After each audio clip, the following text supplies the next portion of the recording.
ുന്നുണ്ട് ഇതുമായി ബന്ധപ്പെട്ട്. ജോയ്സെ, സ്പെയിനിലേക്ക് മൊറോക്കോയിൽ നിന്ന് വളരെയധികം അഭയാർത്ഥികൾ കടന്നു വന്നു. ഇറ്റലി അടക്കമുള്ള രാജ്യങ്ങൾ സ്പെയിനിന് മുന്നറിയിപ്പ് കൊടുത്തിട്ടുണ്ട്. സ്പെയിനിൻ്റെ ആളുകളെ ബ്ലോക്ക് ചെയ്യേണ്ട സാഹചര്യം ഉണ്ടാകും ഇങ്ങനെ പോയാൽ എന്നൊക്കെയുള്ള മുന്നറിയിപ്പുകളും കൊടുത്തിട്ടുണ്ട്. സ്ഥിതി എത്രത്തോളം സങ്കീർണമാണ്? ഇടതുപക്ഷമാണ് സ്പെയിൻ ഭരിക്കുന്നത്. ഇടതുപക്ഷം ഭരിക്കുന്ന രാജ്യങ്ങൾ നമുക്കറിയാം, എപ്പോഴും ഇതുപോലെയുള്ള അനധികൃത കുടിയേറ്റങ്ങളെ അവർ പ്രോത്സാഹിപ്പിക്കുന്നുണ്ട്. മൾട്ടി കൾച്ചറലിസമാണ് അവരുടെ മുഖമുദ്ര. അതിനുവേണ്ടിയാണ് അവർ ഇത്തരത്തിലുള്ള കാര്യങ്ങൾ ചെയ്തുകൊണ്ടിരിക്കുന്നത്. എന്താണ് ഇപ്പോഴത്തെ അവസ്ഥ? റോബിൻ പറഞ്ഞത് ശരിയാണ്. അതായത് സ്പെയിനിലേക്ക് നിയന്ത്രിക്കാൻ സാധിക്കാത്ത വിധത്തിൽ ആയിരക്കണക്കിന് ജനങ്ങൾ ഇരച്ചു കയറുന്ന ഒരു കാഴ്ചയാണ് ഇന്ന് കണ്ടത്. അത് മൊറോക്കോയിൽ നിന്നുള്ള അഭയാർത്ഥികളുടെ ഒരു പ്രവാഹമാണ് കണ്ടത്. ഈ മൊറോക്കോ എന്ന് പറയുന്നത് ഒരു ദരിദ്ര രാജ്യമാണ്, അതുപോലെ തന്നെ പലതരത്തിലുള്ള സംഘർഷങ്ങളും ഒക്കെ നിലനിൽക്കുന്ന രാജ്യമാണ്.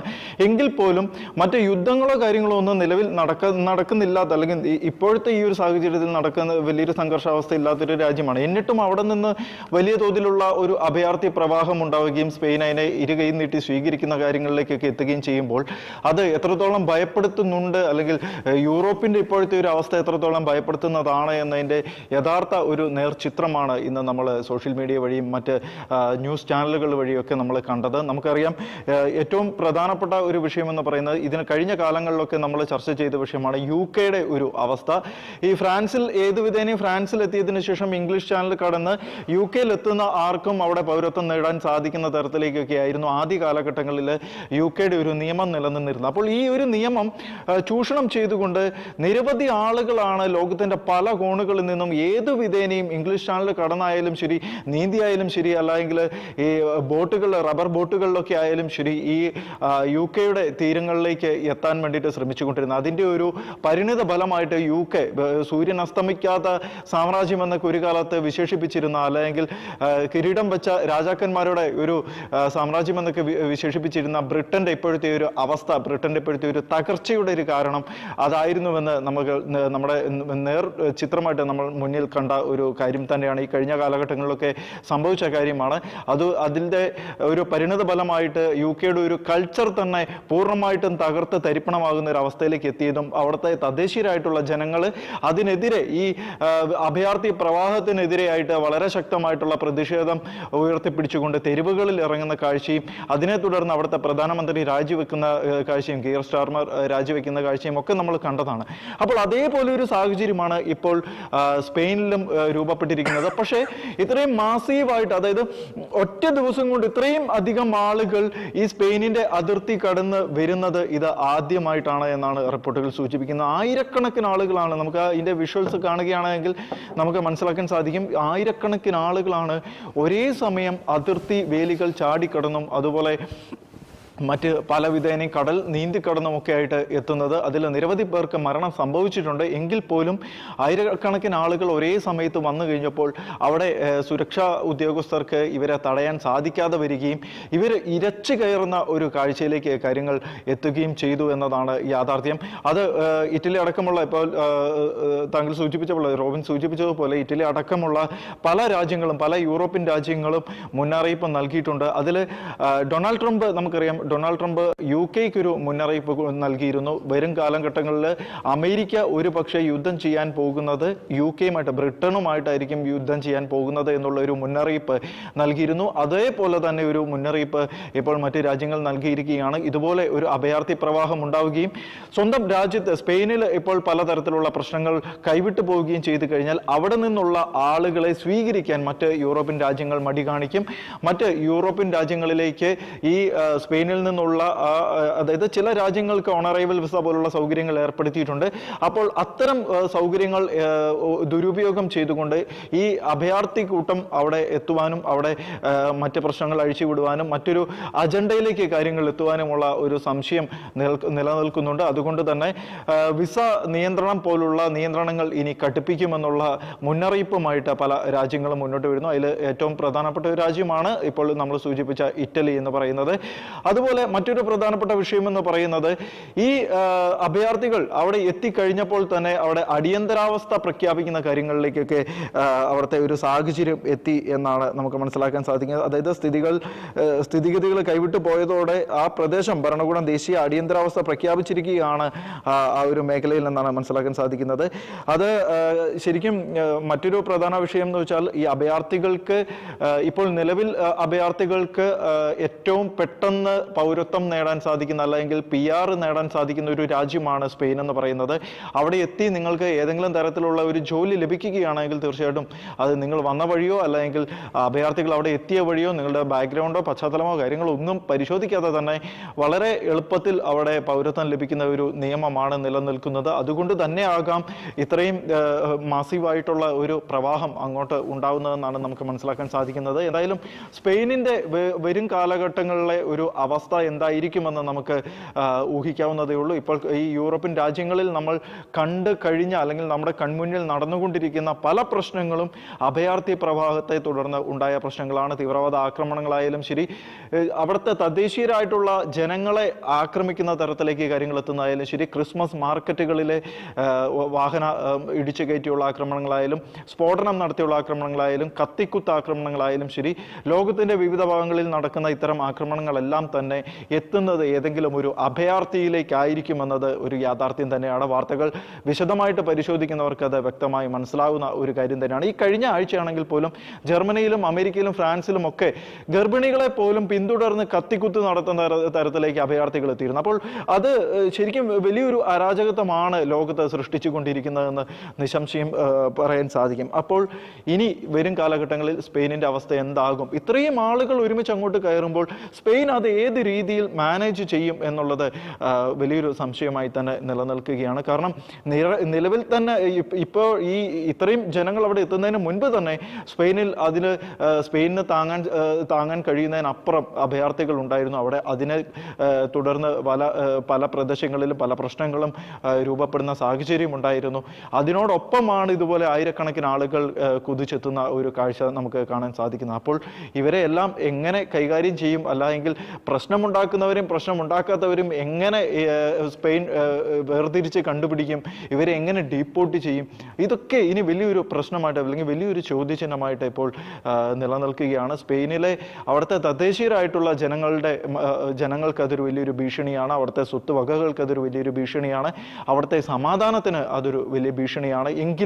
എന്നിട്ടും ഇത്രയൊക്കെ പ്രശ്നമുണ്ടായിട്ടും അവിടുത്തെ സർക്കാർ എന്തുകൊണ്ട് കണ്ണടയ്ക്കുന്നു അല്ലെങ്കിൽ എന്തുകൊണ്ട് കണ്ണ് തുറക്കാൻ തയ്യാറാകുന്നില്ല എന്നതും വലിയൊരു പ്രസക്തമായിട്ടുള്ള ചോദ്യം തന്നെയാണ് റോബിൻ. എന്തായാലും ഇപ്പോഴത്തെ ഈ ഒരു സാഹചര്യത്തിൽ നമുക്ക് മനസ്സിലാക്കാൻ സാധിക്കുന്നത് സ്പെയിനിൻ്റെ പ്രധാനമന്ത്രി ഇടപെട്ട് അവിടെ വലിയ ഇടപെടലുകൾ നടത്താനുള്ള നീക്കങ്ങൾ നടക്കുന്നു. പ്രാദേശിക ഭരണകൂടം ദേശീയ അടിയന്തരാവസ്ഥ പ്രഖ്യാപിക്കണമെന്ന് ആവശ്യപ്പെട്ടു. സ്പാനിഷ് കേന്ദ്ര സർക്കാർ അതിർത്തി സുരക്ഷയ്ക്ക് മുൻഗണന നൽകുന്ന സമീപനം സ്വീകരിച്ചിരിക്കുന്നു എന്നൊക്കെയാണ് മനസ്സിലാക്കാൻ സാധിക്കുന്നത്. പോലീസിനെയും കൂടുതൽ സിവിൽ ഗാർഡിനെയും ഒക്കെ നിയമിച്ചിരിക്കുന്നു എന്നുള്ള റിപ്പോർട്ടുകളും വരുന്നുണ്ട്. ഇതൊക്കെ എത്രത്തോളം പ്രാവർത്തികമാകും? ഒരു വലിയ ജനക്കൂട്ടം ഇപ്പോൾ നമുക്ക് വിഷ്വലിൽ നമ്മൾ കാണുന്നത് പോലെ ഒരു വലിയൊരു ജനക്കൂട്ടം ഇരച്ചു കയറി വരുമ്പോൾ അതിൽ എത്ര പേരെ കൺട്രോൾ ചെയ്യാൻ സാധിക്കും? അതുമല്ല, അതിർത്തിയിൽ വന്ന് അതൊരു കടൽ തീരമാണ്, അതിർത്തിയിൽ വന്നവരെ തിരിച്ച് കടലിലേക്ക് തിരിച്ചു വിടാൻ സാധിക്കത്തില്ലല്ലോ. അപ്പോൾ അതുപോലെയുള്ള പ്രതിസന്ധികളൊക്കെ എങ്ങനെ മാനേജ് ചെയ്യും എന്നുള്ളത് വലിയൊരു ചോദ്യചിഹ്നമായി വലിയൊരു പ്രശ്നമായി നിലനിൽക്കുകയാണ് റോബിൻ. ജോയ്സെ, മറ്റൊരു കാര്യം, മിഡിൽ ഈസ്റ്റിലേക്ക് വരുമ്പോൾ മിഡിൽ ഈസ്റ്റിലെ അവസ്ഥകൾ എന്തൊക്കെയാണ്? നമ്മൾ പശ്ചിമേഷ്യയിലേക്ക് നോക്കുകയാണെങ്കിൽ ഇപ്പോൾ 4 ദിവസങ്ങൾക്ക് ശേഷം ഇന്നലെ മുതൽ അമേരിക്ക വീണ്ടും ആക്രമണം തുടങ്ങിയിരുന്നു.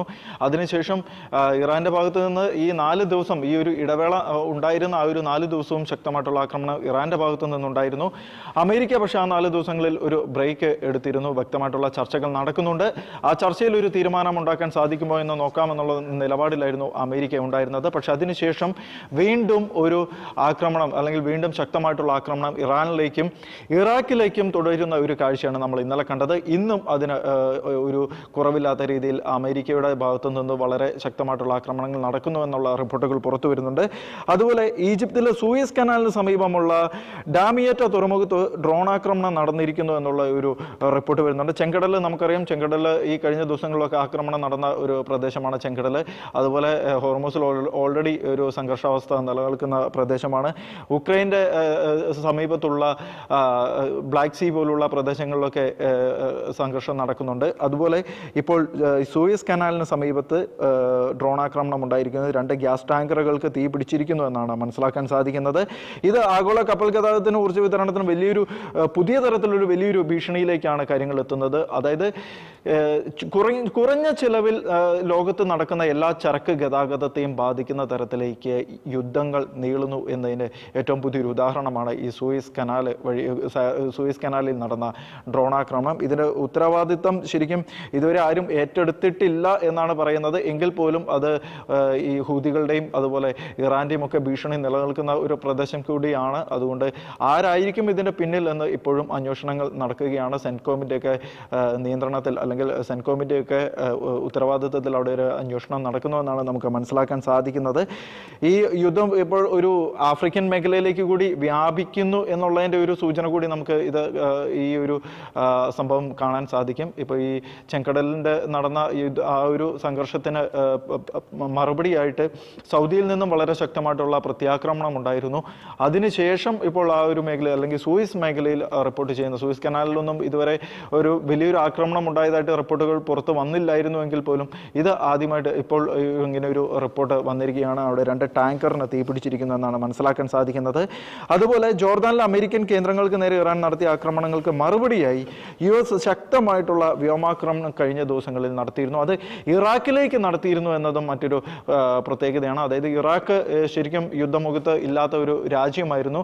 പലതരത്തിലുള്ള അഭ്യൂഹങ്ങൾ ഇറാഖിനെ കുറിച്ച് ഈ യുദ്ധം തുടങ്ങിയതിനു ശേഷം വന്നിരുന്നുവെങ്കിൽ പോലും ഇറാഖ് നേരിട്ട് യുദ്ധത്തിലേക്ക് കടക്കുന്ന ഒരു സാഹചര്യമില്ലായിരുന്നു. അപ്പോൾ പക്ഷേ ഇറാന്റെ പിന്തുണയുള്ള ഹൂതികൾ, ഹിസ്ബുള്ള എന്നൊക്കെ പറയുന്നത് പോലുള്ള ചില തീവ്രവാദ ഗ്രൂപ്പുകൾ ഇറാഖിൽ നിന്നും സൗദിയെ ആക്രമിക്കുന്ന ഒരു സംഭവം ഉണ്ടായിരുന്നു. ആ സൗദിയിലേക്ക് തുടർച്ചയായിട്ടുള്ള ആക്രമണങ്ങൾ ഉണ്ടാവുകയും സൗദിയും അമേരിക്കയും സംയുക്തമായിട്ട് ഇറാഖിനെ ആക്രമിക്കുകയും ചെയ്യുകയായിരുന്നു. ഇറാഖിനെ എന്ന് പറയുമ്പോൾ തെറ്റിദ്ധരിക്കേണ്ട, ഇറാഖ് എന്ന് പറയുന്ന രാജ്യത്തെ അല്ല. ആ രാജ്യത്ത് ഇല്ലീഗലായിട്ട് അല്ലെങ്കിൽ തീവ്രവാദ ഗ്രൂപ്പുകൾ, മറ്റ് രാജ്യങ്ങളുടെ നാശം ആഗ്രഹിക്കുന്ന തീവ്രവാദ ഗ്രൂപ്പുകളെ വ്യക്തമായിട്ട് ടാർഗറ്റ് ചെയ്ത് തന്നെയാണ് ആക്രമിച്ചിരിക്കുന്നത്. അതോടൊപ്പം തന്നെ സൗദി ആവശ്യപ്പെട്ടിരിക്കുകയാണ്, ഇറാഖ് സർക്കാരിനോട് ആവശ്യപ്പെട്ടിരിക്കുകയാണ്, നിങ്ങളുടെ മണ്ണിൽ നിന്നും മറ്റ് രാജ്യങ്ങൾക്കെതിരെ പ്രത്യേകിച്ച് സൗദിക്കെതിരെ നടക്കുന്ന ആക്രമണങ്ങൾ നിർത്തുവാനുള്ള നടപടികൾ ഇറാഖ് സ്വീകരിക്കണം. അല്ലാത്ത പക്ഷം വലിയ ഗുരുതരമായിട്ടുള്ള പ്രശ്നങ്ങളിലേക്ക് കാര്യങ്ങൾ എത്തുമെന്നുള്ളൊരു മുന്നറിയിപ്പ് നൽകിയിരിക്കുന്ന ഒരു കാഴ്ച നമ്മൾ കഴിഞ്ഞ ദിവസം കണ്ടതാണ്. ഇതിനിടെ ഈജിപ്ഷ്യൻ തുറമുഖത്തിന് നേരെ ഉണ്ടായ ഡ്രോൺ ആക്രമണവും ചെങ്കടലിലെ ഉപരോധങ്ങളും പശ്ചിമേഷ്യയിലെ കൂടുതൽ ഒരു സംഘർഷമായിട്ടുള്ള അല്ലെങ്കിൽ പശ്ചിമേഷ്യയുടെ സംഘർഷം കൂടുതൽ സങ്കീർണമാകുന്ന ഒരു സാഹചര്യങ്ങളിലേക്കൊക്കെ കാര്യങ്ങൾ എത്തുകയാണ്. മറ്റൊരു പ്രധാനപ്പെട്ട വിഷയമെന്ന് പറയുന്നത് ചൈനീസ് നിർമ്മിത ഡ്രോണുകളും അതുപോലെ ഷോൾഡർ മിസൈൽ ലോഞ്ചറുകളും ഇറാനിലേക്ക് എത്തുന്നുണ്ട്. അത് പാകിസ്ഥാൻ വഴി ഇറാനിലേക്ക് എത്തുന്നു എന്നുള്ള വാർത്തകൾ പുറത്തു വന്നിരുന്നു. റോയിട്ടേഴ്സ് ഈ ഒരു വാർത്ത റിപ്പോർട്ട് ചെയ്തിരുന്നു. ഇപ്പോൾ പൂർണ്ണമായിട്ടും ആ ഒരു റിപ്പോർട്ടിനെ തള്ളിക്കൊണ്ട് ചൈന രംഗത്തെത്തിയിരിക്കുകയാണ്. അതായത് യാതൊരു വിധത്തിലും ഇറാന് ഒരു സംരക്ഷണമോ അല്ലെങ്കിൽ ഒരു ആയുധ കൈമാറ്റ സംവിധാനങ്ങളുടെ പ്രതിരോധ സംവിധാനങ്ങളുടെ ഒന്നും കൈമാറ്റം നടത്തുന്നില്ല, ഇറാനുമായിട്ട് യാതൊരു ഡീലിനും ഇല്ല എന്നുള്ള ഒരു പ്രസ്താവനയുമായിട്ട് ഇപ്പോൾ ചൈനീസ് പ്രതിരോധ മന്ത്രാലയം രംഗത്ത് എത്തിയിരിക്കുകയാണ്. പക്ഷെ അതിൽ എത്രത്തോളം യാഥാർത്ഥ്യമുണ്ട് എന്നത് നമ്മൾ ചിന്തിക്കേണ്ട ഒരു കാര്യം തന്നെയാണ്. കാരണം ചൈനയുടെ പല റഡാർ സിസ്റ്റങ്ങളും ഈ ടെക്നോളജികളും ഒക്കെ ഇതിൽ ഉപയോഗിക്കുന്നു എന്ന് ഇതിനു മുൻപും അമേരിക്ക തെളിവ് സഹിതം പുറത്തുവിട്ടിട്ടുള്ള കാര്യമാണ്. എങ്കിലും ഇത് നിഷേധിച്ചുകൊണ്ട് ഇപ്പോൾ ചൈന രംഗത്തെത്തിയിരിക്കുകയാണ്. അതുപോലെ പാകിസ്ഥാൻ വഴിയാണ് ഈ ആയുധ കൈമാറ്റം നടക്കുന്നത്, പാകിസ്ഥാന്റെ മണ്ണിലൂടെയാണ് ഈ ആയുധം ഇറാനിലേക്ക് എത്തിക്കുന്നത് എന്നുള്ള വാർത്തകളും ഈ റോയിട്ടേഴ്സ് റിപ്പോർട്ട് ചെയ്തിരുന്നു. പക്ഷേ പാകിസ്ഥാൻ അത് നിഷേധിച്ചിരിക്കുകയാണ്. പാകിസ്ഥാന്റെ മണ്ണിലൂടെ ഇറാനിലേക്ക് യാതൊരു വിധത്തിലും ആയുധങ്ങൾ കൊണ്ടുപോകാൻ സമ്മതിക്കില്ല. ചൈനയുടേതായാലും ആരുടെയായാലും ശരി, പാകിസ്ഥാന്റെ മണ്ണ് ആയുധങ്ങൾ കടത്താനായിട്ട് ഉപയോഗിക്കുന്നില്ല എന്നുള്ള ഒരു പ്രസ്താവനയുമായിട്ട് പാകിസ്ഥാനും രംഗത്ത് എത്തിയിരിക്കുകയാണ്. അതായത് ഏതാനും ആഴ്ചകൾക്കുള്ളിൽ 400ഓളം മിസൈൽ ലോഞ്ചറുകൾ ഇറാനിലേക്ക് അയക്കുമെന്നായിരുന്നു റോയിട്ടേഴ്സ് റിപ്പോർട്ട് ചെയ്ത്. ഇത് പൂർണ്ണമായിട്ടും ഇപ്പോൾ തള്ളിയിരിക്കുന്നു എന്നാണ് നമുക്ക് മനസ്സിലാക്കാൻ സാധിക്കുന്നത്. എന്തൊക്കെയായാലും പശ്ചിമേഷ്യ വീണ്ടും സംഘർഷഭരിതമായിട്ട് തന്നെ മുന്നോട്ട് പോവുകയാണ്. ചർച്ചകൾ നടക്കുന്നുണ്ട് എന്ന് അമേരിക്ക അവകാശപ്പെടുന്നുണ്ട്. ഇപ്പോഴും അമേരിക്ക അവകാശപ്പെടുന്ന ഒരു കാര്യമാണ്, ചർച്ചകൾ നടക്കുന്നുണ്ട്, വ്യക്തമായിട്ട് സമാധാനത്തിലേക്ക് ചുവട് വയ്ക്കുവാൻ ഉതകുന്ന തരത്തിൽ ഇപ്പോൾ ചർച്ചകൾ നടക്കുന്നുണ്ട് എന്ന് പറയുന്നുണ്ട്. പക്ഷേ ഇറാൻ യാതൊരു വിധത്തിലും അടുക്കുന്നില്ല. ഇറാൻ പറയുന്നത് അമേരിക്കയുടെ താല്പര്യങ്ങൾ മുൻനിർത്തി മാത്രമാണ് ചർച്ച നടക്കുന്നതെന്നാണ് ഇറാൻ പറയുന്നത്. മറ്റൊരു പ്രധാനപ്പെട്ട വിഷയം എന്ന് പറയുന്നത് ഗാസയിൽ നിന്നുമാണ്. ഗാസയിലെ ഹമാസ് നിരായുധീകരിക്കണം എന്നുള്ളത് അമേരിക്കയുടെയും അതുപോലെ ഇസ്രായേലിൻ്റെയും ഏറെക്കാലത്തെ ഒരു ആവശ്യമായിരുന്നു. അത് തന്നെയായിരുന്നു ഇസ്രായേൽ ഗാസയിൽ നടത്തിക്കൊണ്ടിരുന്ന നീക്കത്തിൽ ഏറ്റവും പ്രധാനപ്പെട്ട ഒരു വിഷയമായിട്ട് മുന്നോട്ട് വെച്ചിരുന്നത്. ഹമാസിനെ പൂർണ്ണമായിട്ടും നിരായുധീകരിക്കണം, ആയുധം വെച്ച് കീഴടങ്ങണം എന്നുള്ള ഒരു ആവശ്യവുമായിട്ടായിരുന്നു ഇത്രയും നാൾ ഈ ഒരു യുദ്ധം, അതായത് ഇസ്രായേലും ഹമാസും തമ്മിലുള്ള ഒരു യുദ്ധം മുന്നോട്ട് പോയതും ഇപ്പോൾ ഈ ഇറാനുമായിട്ടുള്ള പ്രശ്നങ്ങൾ തുടങ്ങുന്നതും ഒക്കെ ആ ഒരു വിഷയത്തിൽ നിന്നുമായിരുന്നു. അപ്പോൾ ഇപ്പോൾ അവസാനം ഹമാസ് നിരായുധീകരണത്തിന് സമ്മതിച്ചിരിക്കുന്നു എന്നുള്ള ഒരു സുപ്രധാന പ്രഖ്യാപനവുമായിട്ട് അമേരിക്കൻ പ്രസിഡന്റ് ഡൊണാൾഡ് ട്രംപ് എത്തിയിരിക്കുന്നു. അതായത് ആയുധം വെച്ച് കീഴടങ്ങാൻ നിരായുധീകരണത്തിന് ഹമാസ് തയ്യാറെടുക്കുന്നു, അല്ലെങ്കിൽ അതിന് തയ്യാറാണ് എന്ന് സമ്മതം അറിയിച്ചിരിക്കുന്നു എന്നുള്ള ഒരു പ്രഖ്യാപനവുമായിട്ടാണ് അമേരിക്കൻ പ്രസിഡന്റ് ഡൊണാൾഡ് ട്രംപ് എത്തിയിരിക്കുന്നത്. നമുക്കറിയാം ഗാസയുടെ നേതൃസ്ഥാനത്ത് നിന്ന് മാറി നിൽക്കുന്നു എന്നുള്ള റിപ്പോർട്ടുകളൊക്കെ കഴിഞ്ഞ കുറച്ച് ആഴ്ചകൾക്ക് മുൻപ് വന്നിരുന്നു. അപ്പോൾ ആ ഒരു സംഭവം ഈ ഒരു സംഭവം കൂടെ കൂട്ടി വായിക്കുമ്പോൾ ഒരുപക്ഷെ ഗാസയിൽ ഇനിയൊരു സമാധാനം ഉണ്ടാകുമോ, അല്ലെങ്കിൽ വരും കാലഘട്ടങ്ങളിൽ ഗാസയിൽ ഇനി പ്രശ്നങ്ങൾക്കൊരു പരിഹാരം ഉണ്ടാകുമോ എന്നുള്ള ഒരു സൂചനയാണോ നൽകുന്നതെന്ന് നമുക്ക് തോന്നിയേക്കാം.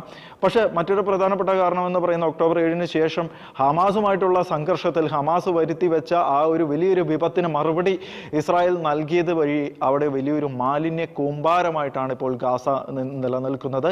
ഒരു വലിയൊരു കോൺക്രീറ്റ് കൂമ്പാരം എന്ന് വേണമെങ്കിൽ നമുക്ക് പറയാം. കെട്ടിടങ്ങളെല്ലാം നാമാവശേഷമായിരിക്കുന്നു.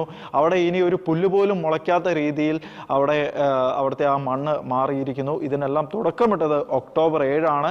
അതിന് പകരം വീട്ടിയതാണ് ഇസ്രായേൽ ചെയ്തത്. അത് ഒരുപക്ഷെ ഹമാസ് ഇതിന് മുതിർന്നില്ലായിരുന്നുവെങ്കിൽ നേരത്തെ തന്നെ ഒക്ടോബർ 7-ന് മുൻപ് തന്നെ നിരായുധീകരണത്തിലേക്കൊക്കെ ചെല്ലുകയായിരുന്നെങ്കിൽ ഇപ്പോഴും ഒരു സ്വർഗം പോലെ ഒരുപക്ഷെ ഗാസ അവിടെ ഉണ്ടായേനെ എന്നതും ഒരു യാഥാർത്ഥ്യമാണ്. അതുകൊണ്ട് തന്നെ അതിനുശേഷമാണ് ബോർഡ് ഓഫ് പീസ് എന്നൊക്കെ പറയുന്ന ഒരു സംഘടനയൊക്കെ, അല്ലെങ്കിൽ അതിനുള്ള ഒരു നേതൃത്വമൊക്കെ അമേരിക്കയുടെയൊക്കെ നേതൃത്വത്തിൽ അതുപോലെ ഒരു കൂട്ടായ്മയൊക്കെ വരുന്നതും പല രാജ്യങ്ങളും അതിൽ അംഗത്വം എടുക്കുന്നതും ഒക്കെ. അപ്പോൾ ആ ഒരു കൂട്ടായ്മയുടെയൊക്കെ നേതൃത്വത്തിലായിരിക്കാം ഒരുപക്ഷെ അമേരിക്ക ഇതുപോലെ ചർച്ചകൾ നടത്തുന്നതും ഇപ്പോൾ ഈ ഒരു നിരായുധീകരണത്തിലേക്കൊക്കെ എത്തിയിരിക്കുന്നതും എന്നാണ് നമുക്ക് ഒരു മനസ്സിലാക്കാൻ സാധിക്കുന്നത് ഇപ്പോഴത്തെ ഈ ഒരു പ്രഖ്യാപനത്തിൽ നിന്ന്. അതും ഡൊണാൾഡ് ട്രംപിൻ്റെ ഭാഗത്തു നിന്നുള്ള ഒരു പ്രഖ്യാപനത്തിൽ നിന്നൊക്കെ മനസ്സിലാക്കാൻ സാധിക്കുന്നത്. അതിൽ ഒന്ന് രണ്ട് കാര്യങ്ങൾ ഏറ്റവും നമ്മൾ ശ്രദ്ധിക്കേണ്ട ഒന്ന് രണ്ട് കാര്യങ്ങൾ എന്ന് പറയുന്നത്, കഴിഞ്ഞ ദിവസം നെതന്യാഹുവുമായിട്ടുള്ള ചർച്ച നടന്നിരുന്നു. അതിനുശേഷം ഇപ്പോൾ ഇതുപോലുള്ള സുപ്രധാനമായിട്ടുള്ള ഒന്ന് രണ്ട് പ്രഖ്യാപനങ്ങളും വീണ്ടും പശ്ചിമേഷ്യയിൽ വീണ്ടും ആക്രമണം റീസ്റ്റാർട്ട് ചെയ്യുന്ന കാര്യങ്ങളും ഒക്കെ വന്നു കഴിഞ്ഞപ്പോൾ ഒരുപക്ഷെ ചർച്ചയിൽ ഇതൊക്കെ തന്നെ ആയിരുന്നു വിഷയങ്ങൾ എന്ന് വേണം നമ്മൾ വിലയിരുത്താൻ എന്നാണ് നമുക്ക് മനസ്സിലാക്കാൻ സാധിക്കുന്നത്. റോബിൻ, എന്തായാലും പശ്ചിമേഷ്യ ഇപ്പോഴും അശാന്തമായി തന്നെ തുടരുകയാണ്. ഇനി എന്താണ് പശ്ചിമേഷ്യയിൽ സംഭവിക്കാൻ പോകുന്നതെന്ന് കാത്തിരുന്നതാണ്.